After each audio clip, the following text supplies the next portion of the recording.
Hey guys, it's Choco the Chocobo here, and in today's episode, I'm going to be talking about consumables in Dota 2.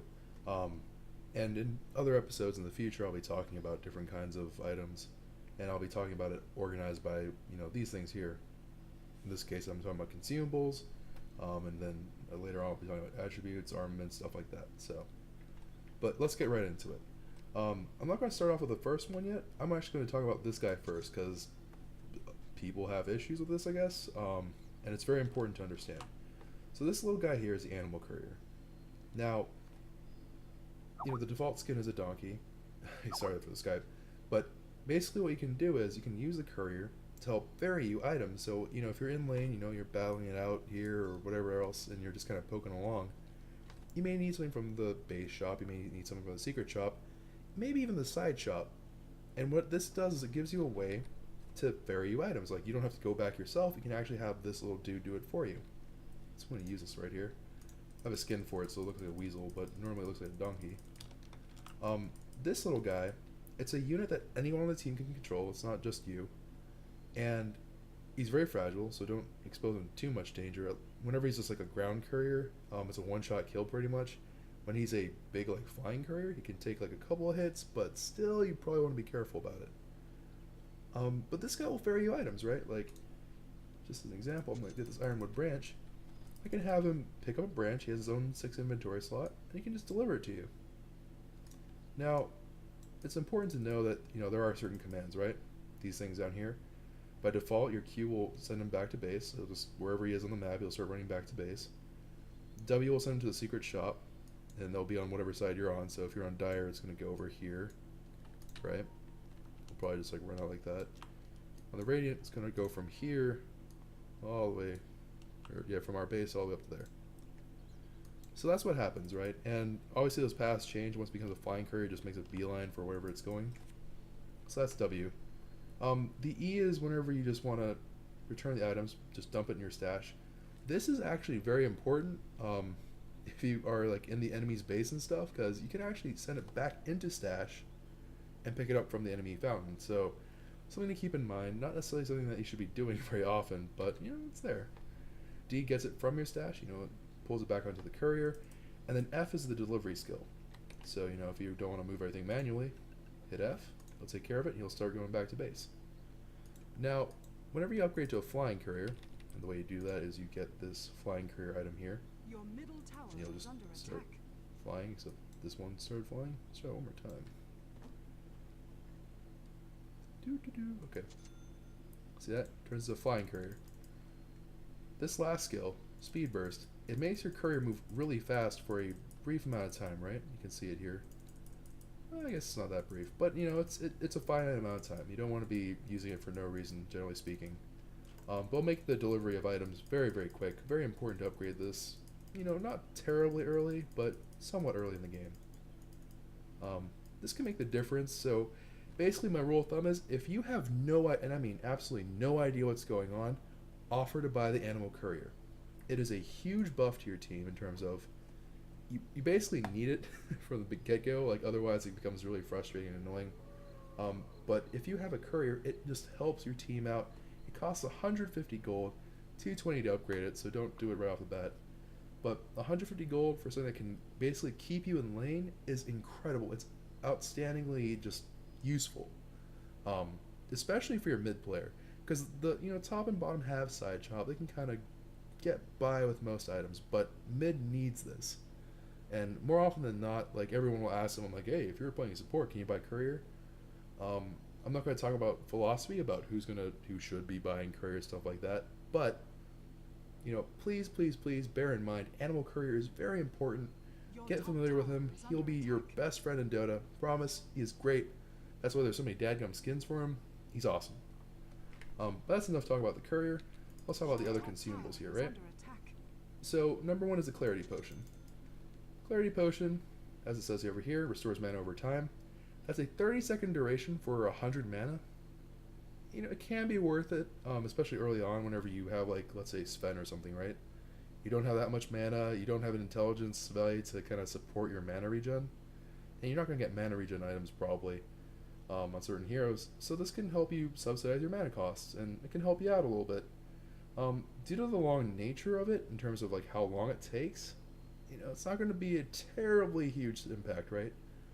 Like for example, even though I've leveled these up, the mana costs are still pretty hefty. You can see level 1 is a 130. This doesn't even cover that, so keep in keep that in mind. But if you do need a little bit of mana, it only costs 50 gold. It's not too bad.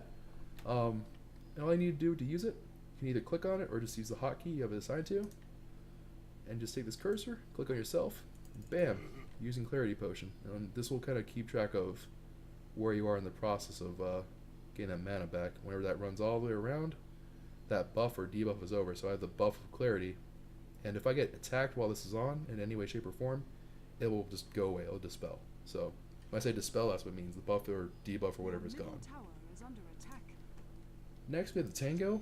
This guy is probably the bread and butter regen. And forgive the lag. I don't know why, but I'm pinging terribly on this server at the moment. But the Tango, what it does is it gives you 3 of these, and each one heals 115 health over 16 seconds. Now, we'll talk about this in comparison to Salve, but what this does is it lets you eat a tree, which in its own right is kind of useful, but basically what happens is that you eat this tree and it's going to start regenerating your health, right? So you see you're restoring 7.3 HP per second. The nice thing about the Tango is that it will not dispel on hit. You can be taking damage and this will still keep going. Obviously, if you're in the middle of nowhere here, like there's no immediate trees in my vicinity, I can't just be like, oh, I'm going to click in the middle of nowhere. You actually do have to target a tree and eat it. And eating trees and stuff, it opens up the opportunity for you to make like gank paths and stuff like that. I won't be talking about that in this video, but keep it in mind in terms of this is the only other option aside from Quelling Blade. I mean, there's a couple of other options, I guess, but basically Quelling Blade and Tango are the only like really simple solutions for cutting down trees and stuff. So that's very helpful to know. And you get 3 for each count, so it's not too bad. Now the healing salve is very similar to the way that this Clarity Potion worked, right? It can restore 400 health and it's over 10 seconds. So this is like, it's more than a Tango's total healing, and it does it faster. Now the downside is that it can be dispelled like the Clarity Potion, and that can be a problem. But, it's a really fast regen, so, as you can see here, you can see the buff going. It's going by pretty quick. If you're, let's say, like out here, you can just retreat and be a little bit safe, or like just kind of tuck yourself under here, and you can pop that salve, and you'll probably be fine. And it's a really great way to just kind of keep yourself in lane. If you're not being super aggressive and you have a chance to go back, then there's no problem at all doing a salve. And sometimes people will even pop it just to save themselves from immediate danger because the healing rate is so fast. 40 HP per second is the thing to shake a stick at, so it is 40, right? Yeah. So very helpful. Again, it'll be dispelled upon hit, so don't get hit when you have this on. Smoke of Deceit. All right. This is tricky. Okay, notice here, I can't like highlight it for you. I'm not technically savvy enough, but you see where it says stock? The stock number is how many you can buy at that time. The store will restock these items that are kind of have a finite number of them on the field. But basically what you can do is you buy these items and you can only use a certain number of them, so you have to tactically use it. Now, Smoke of Deceit is in conjunction to your Observer wards, I think the only ones, oh, and Gem. But these 3 items, they're the only ones that you can really have to worry about stocking issues with. And Smoke is generally not too bad. I don't think almost anyone will find that stock number being a huge problem. That said, and you can read the description while I'm talking here, the Smoke of Deceit, what it does is when you use it, you let this huge AoE smoke go out, and anyone caught in that goes invisible, gets a movement speed buff, and it'll actually hide you on the minimap, which is kind of cool, and there's an important difference here, right? You get a invisibility and you hide from the minimap. So what that means is that you can run under observer wards and no one will see you. If you run by a sentry ward, they can see you, but they can't see you on the minimap. If you go near a hero or a tower, it's completely gone. You lose the smoke buff and it's over. It lasts 40 seconds. It's a 90-second cooldown per hero use, so like you can spread it and then you can keep it going, I guess, but reasonably speaking, you're not going to be doing that. Don't accidentally use it and then try to use it again because you can't do that, but this is very helpful for going to Rosh Pit. If you're in Ursa and you just want to sneak in there, you'll see a lot of people in like higher tier games, they'll use this to gank because it lets you sneak under observer wards really, really well. Um, but in low tier games, it's probably not the best item to buy. In all honesty, it can be useful for the movement speed, but I don't know. I'm very seldom the one to recommend this to low tier. Like if you're new to the game, I wouldn't touch this stuff. But that's what it does, so just be familiar with that. Town Portal Scroll. Now this thing is possibly the most important item in Dota, debatably. But what this does is this lets you teleport to any allied structure. Boots of Travel, it works in a similar way, except it can warp to units as well, and there's like a bunch of other stuff. But I'm going to demonstrate right here.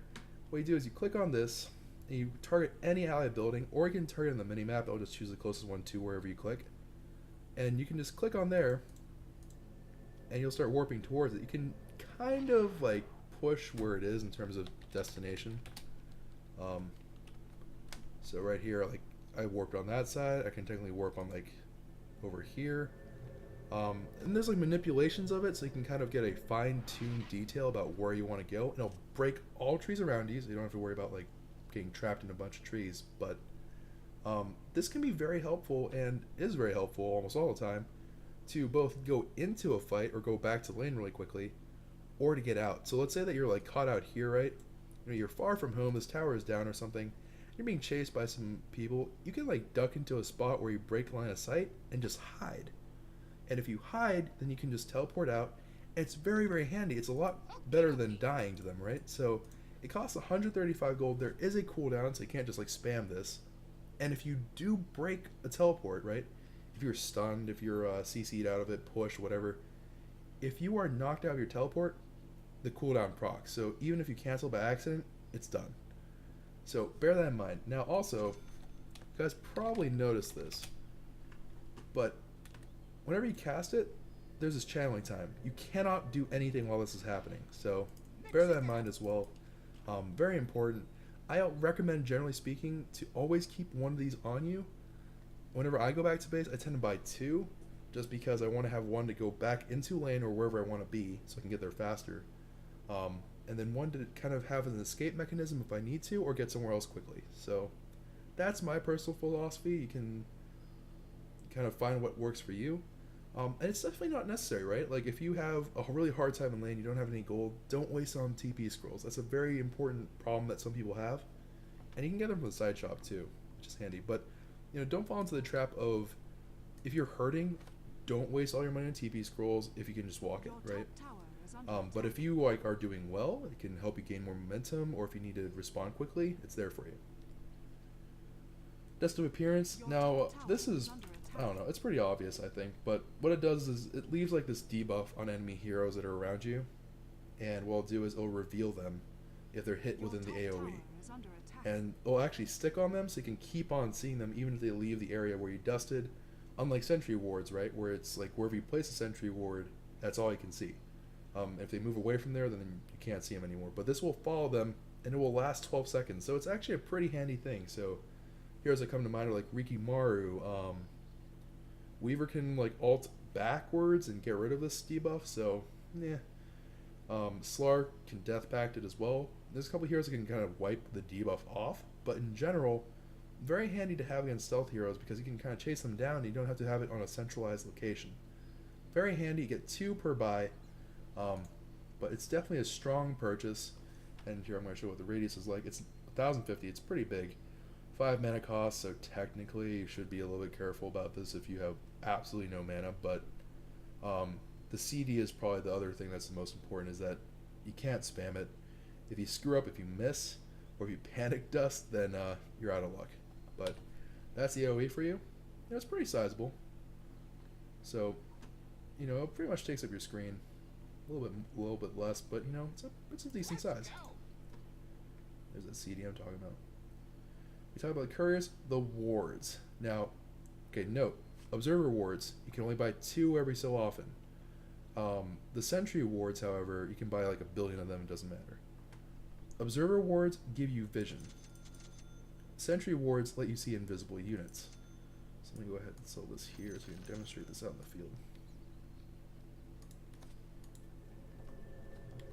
Now, I'm not going to talk about ward placement, because ward placement is a little bit later on down the line, but in general, like the premise of this is observer wards give you vision of an area, which can help you, block neutral creeps, can scout for you, in terms of like kind of just keeping you, letting you have vision of a certain area.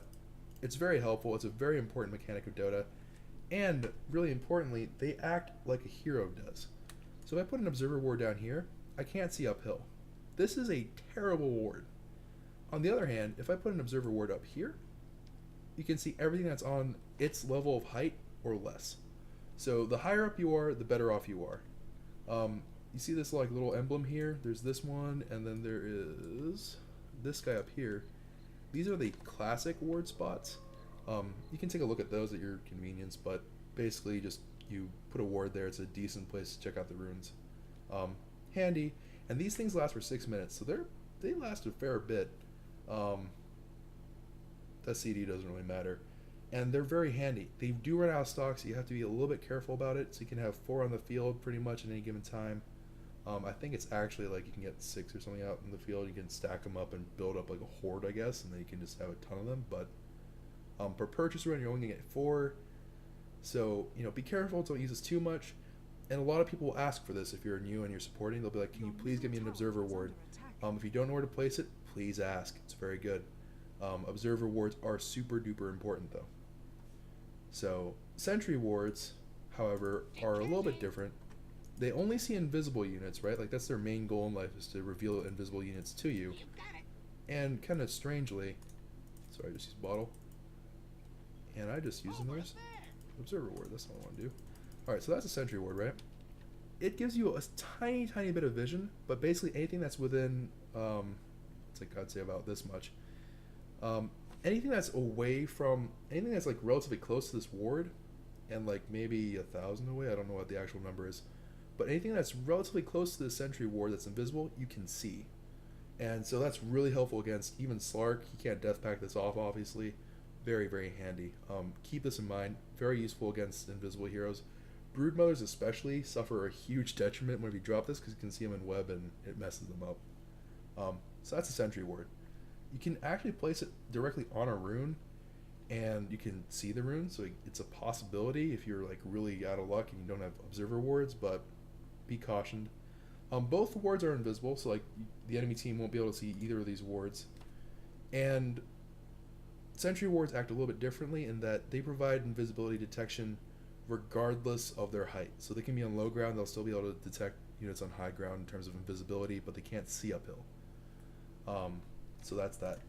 The last item is Bottle. Now this guy is really interesting. It's one of my favorite items in Dota.